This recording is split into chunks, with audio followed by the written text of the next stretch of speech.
Tom and Claire's marriage was the kind everyone admired. They were high school sweethearts, partners who shared everything: dreams for the future, silly inside jokes, and even their favorite late-night snacks. Tom was the reliable one, loyal to a fault, while Claire radiated warmth and ambition. They had been through college together, celebrated their first jobs, and faced every tough moment side by side. Their home was full of laughter and love. But as Claire's corporate career began to take off, small, almost unnoticed cracks started to appear in their seemingly perfect relationship. Tom, who worked in finance, had a stable routine. He always made sure he was home in time for dinner.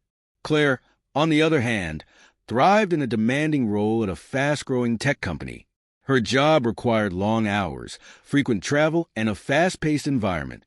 Tom, ever supportive, encouraged her to follow her dreams, even if it meant missing dinners and staying up late. He convinced himself that her success was worth the sacrifices. One Friday evening, Claire came home later than usual. Her clothes smelled faintly of wine, and she stumbled into the house with a quiet laugh. Her cheeks were slightly flushed. Tom, sitting in the living room with a book, looked up and asked, "Is everything okay?" She waved away his concern with a carefree smile. "We just had a team happy hour. It ended up being more festive than I expected," she said, bending down to kiss him on the cheek. But Tom couldn't shake the unease in his chest. Claire had always been open and honest, but lately she seemed harder to read. Her answers to his questions were brief, more distant. As the weeks went by, her absences became more frequent. Late meetings, work dinners, and weekend retreats with her team became routine. Tom worried but brushed it off, telling himself he was just being paranoid. Claire was doing well at work, and he wanted to support her, but a small voice in the back of his mind whispered doubts. New Year's Eve was approaching, and Tom planned a quiet evening at home. Just the two of them, champagne in hand, watching the ball drop, reminiscing about the past year. But on the morning of December 31st, Claire told him she'd been invited to an exclusive office party at her boss Mark's luxurious mansion. "It's a huge networking opportunity, Tom," she said, her eyes sparkling with excitement. "Everyone important will be there. You understand, right?" Tom felt a knot in his stomach. He'd met Mark before. Charismatic and confident, he was well respected at the company. But Tom couldn't ignore the way Mark's eyes lingered on Claire during work events. He had brushed it off before, trusting Claire completely. "Of course, I understand," Tom replied with a forced smile. He even offered to come with her, but Claire assured him the event was only for employees. That evening, as laughter and music echoed from neighbors' houses, Tom sat alone, staring at the clock. Midnight approached, and Claire still hadn't come home. He called her, but there was no answer. Midnight passed, and the hours dragged on. At 2 a.m., his phone buzzed with a text from Claire, "Just leaving now. Had too much champagne, but Mark is giving me a ride home. See you soon. Love you." Tom's heart sank. Mark was driving her home in the early hours of New Year's Day. Something about the message didn't sit right. A nagging feeling he couldn't shake took over him. He tried to ignore it, but the doubt only grew stronger. When Claire finally arrived, she was visibly tipsy, fumbling with her keys and giggling softly.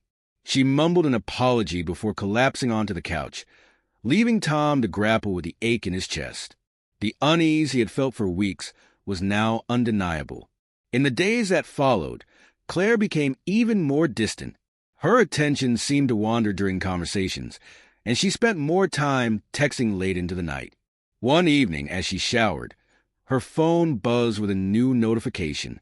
Tom's eyes fell on the screen, and his stomach dropped when he saw Mark's name. A wave of nausea washed over him as he reached for her phone.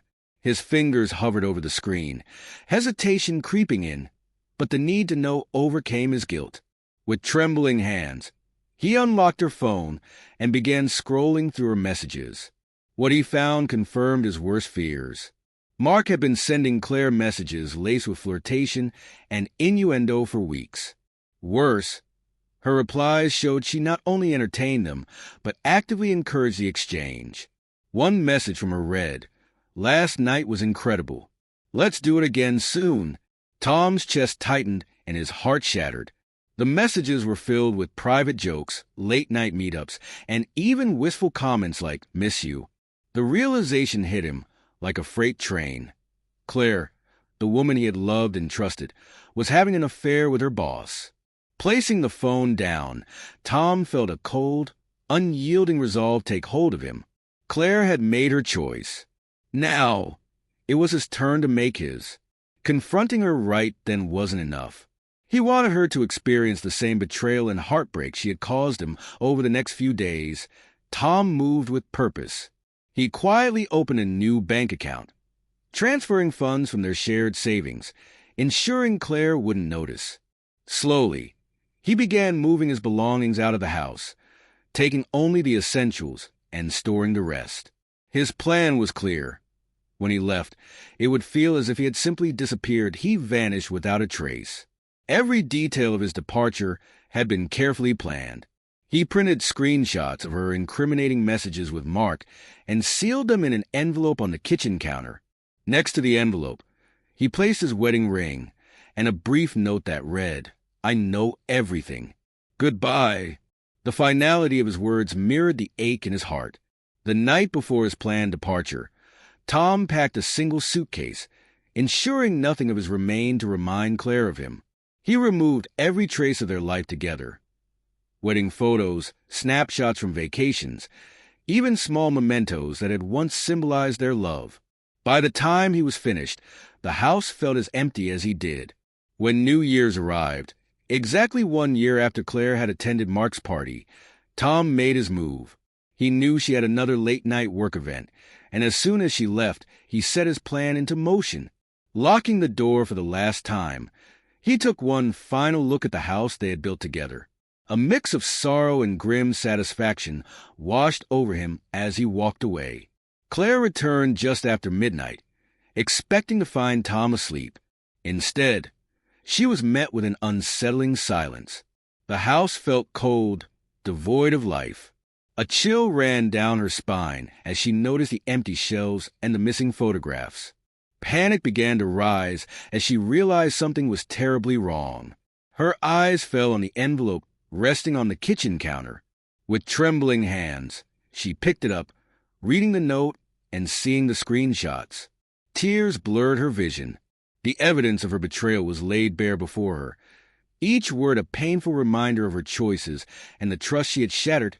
In desperation, she called Tom repeatedly, but each call went straight to voicemail. She left message after message, begging for forgiveness and pleading for a chance to explain, but Tom had severed all ties. He had left her with nothing but regret. Days turned into weeks, and Claire's life unraveled. Her affair with Mark dissolved quickly. He had never been interested in a committed relationship.